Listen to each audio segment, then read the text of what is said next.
Welcome back, everybody. We're diving into something that I think we all wrestle with, but maybe don't always fully understand. What's that? Inflation. Yeah, good one. So we're going to do a deep dive on inflation, Yeah. specifically how it's impacting the housing market. And to guide us, we're going to be looking at a recent analysis by Lawrence Yun. Oh, yeah. He's the chief economist for the National Association of Realtors. I'm familiar with his work. It's always good stuff.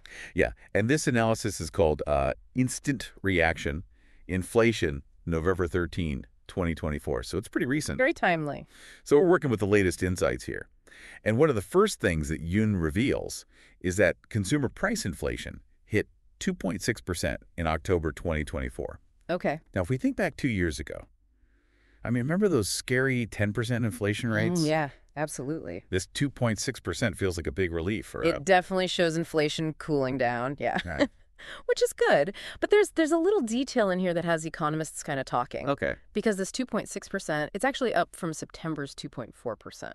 So even though it's small, this little jump has sparked a lot of debate about what's causing it. Exactly. What's driving this little blip? And the analysis points to a 4.9% increase in housing rent as a major factor in this uptick. Makes sense. Housing is a big part of the inflation picture.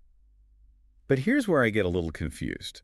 We're also hearing about all these empty apartments, especially in certain parts of the country. How does that all fit together? Yeah, you've hit on what some economists are calling a puzzle. Okay. Rising rents and rising vacancy rates at the same time. It's not what you'd expect. Right. Doesn't seem like classic supply and demand. No, it's a little more complicated. Some experts think it might be about people choosing to live in different places than they used to. Interesting. Or maybe changes in the types of housing people are looking for. Okay, so things are shifting around. Right. There could be other factors we haven't even considered yet. Okay, well, with this whole inflation picture, what can we expect from the Federal Reserve? The Fed. Well, they've been busy with interest rates, that's for sure. Yeah, I mean, they seem to be always in the news. It's important to remember, though, the Fed doesn't directly control mortgage rates. But their actions can influence them. Definitely. Yeah. What they control are short-term interest rates.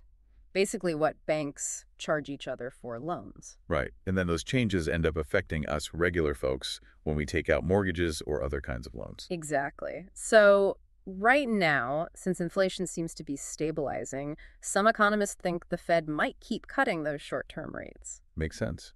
Trying to keep things steady. Right. Okay, so the Fed's moves are one piece of the puzzle, but it sounds like they're not the only factor influencing mortgage rates. You got it. It's more complicated than that. There's a whole bunch of factors that can come into play. Like what? Give us some examples. Well, for one, if we see an increase in housing supply, that could lead to lower rates. More houses on the market. Exactly. More houses means less competition among buyers, which could push prices down, and that can impact mortgage rates. Okay, so more houses, lower rates generally. What else? A growing workforce.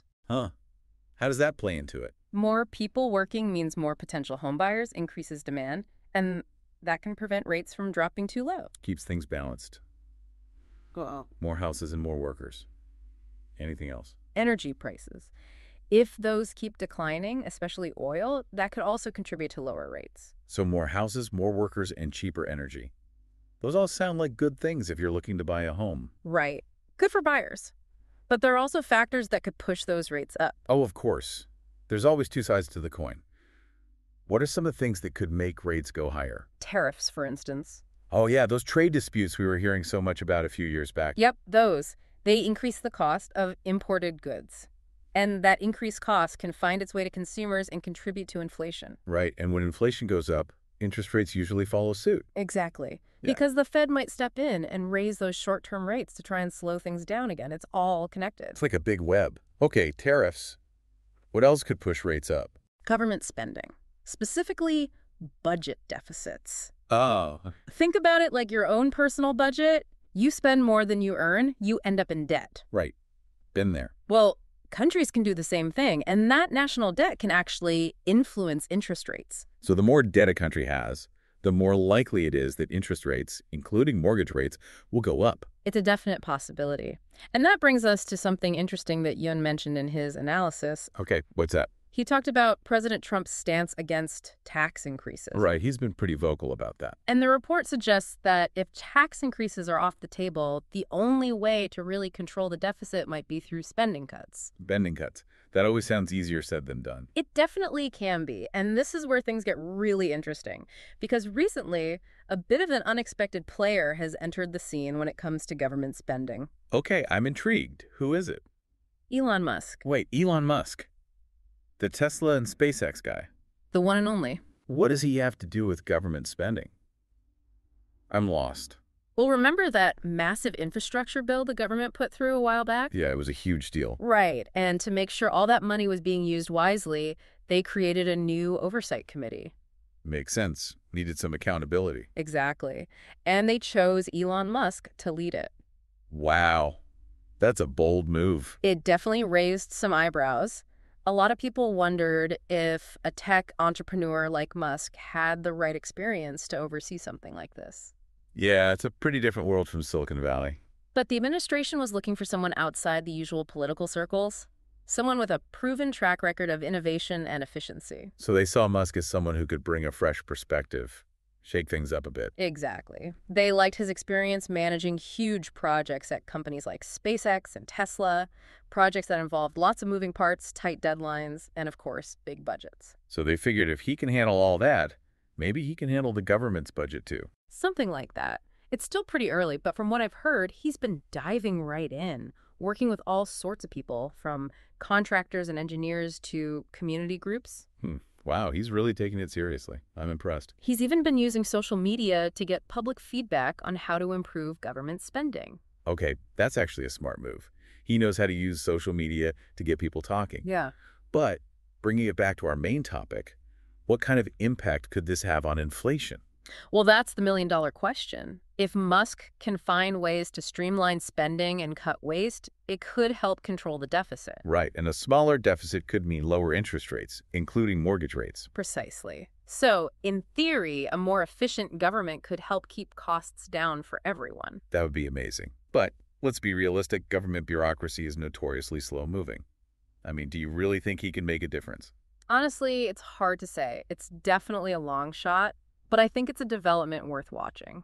Absolutely. It just shows how interconnected everything is. Inflation, interest rates, government spending, and even personalities like Elon Musk. It's fascinating, but it can also be a bit overwhelming. I can see how it would be. There's a lot to keep track of. So what advice would you give our listener as they try to navigate this complex economic landscape? I think the most important thing is to stay informed. Be aware of all these different factors we've been talking about. Don't just skim the headlines. Really try to understand what's going on. Exactly. Pay attention to what's happening with interest rates, what the government's doing about spending, even what's going on globally. Because what happens in other parts of the world can affect us here at home, too. Right. Absolutely. We can't ignore the rest of the world. What happens globally can have ripple effects here at home, especially when we're talking about inflation. So help us connect those dots. What global developments should we be keeping an eye on? What's going on beyond our doors that could affect us? Well, the trade situation between the U.S. and China is a big one. Remember those trade wars from a few years back? Yeah, they were all over the news. Well, things haven't totally calmed down. There are still tariffs on a lot of goods. And as we talked about earlier, those tariffs can make inflation worse. Right. Because they raise the cost of things we import, and those costs eventually get passed on to us, the consumers. It all comes back to our wallets in the end. Yeah. Okay, trade with China.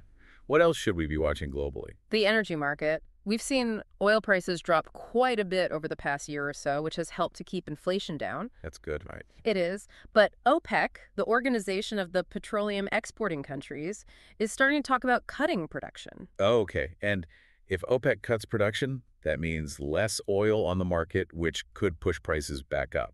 That's the likely outcome. And since the U.S. still relies so much on fossil fuels, higher oil prices would mean higher costs for just about everything. Transportation, manufacturing, it all adds up. Exactly. And that could definitely push inflation higher here at home. Okay, so trade tensions, potential oil price hikes, anything else on the global radar that we should be aware of? There's also some uncertainty in Europe right now. A few of the bigger economies over there, Germany and France, for example, are experiencing slowdowns, unemployment's going up. That sounds worrying.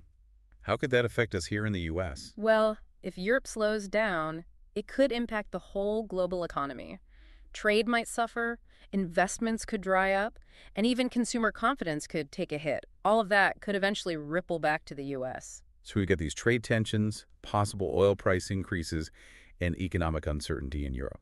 Sounds like there's potential for some rough waters ahead. It's definitely a lot to pay attention to, but the main takeaway is that the U.S. economy isn't isolated. What happens globally can have a real impact on us, even if we don't feel it right away. That's a great point. It really emphasizes that idea of beyond the doors. We need to look outside our own borders to truly grasp what's shaping our economy. We're all connected. Any final words of wisdom for our listeners as they try to make sense of all this? Stay curious. Keep learning about the economy, both here in the U.S. and globally. Read articles, listen to podcasts, stay engaged. The more you understand about how the economy works, the better prepared you'll be for whatever comes next. Couldn't have said it better myself. Thanks for joining us on this deep dive into inflation, and remember, keep looking beyond the doors.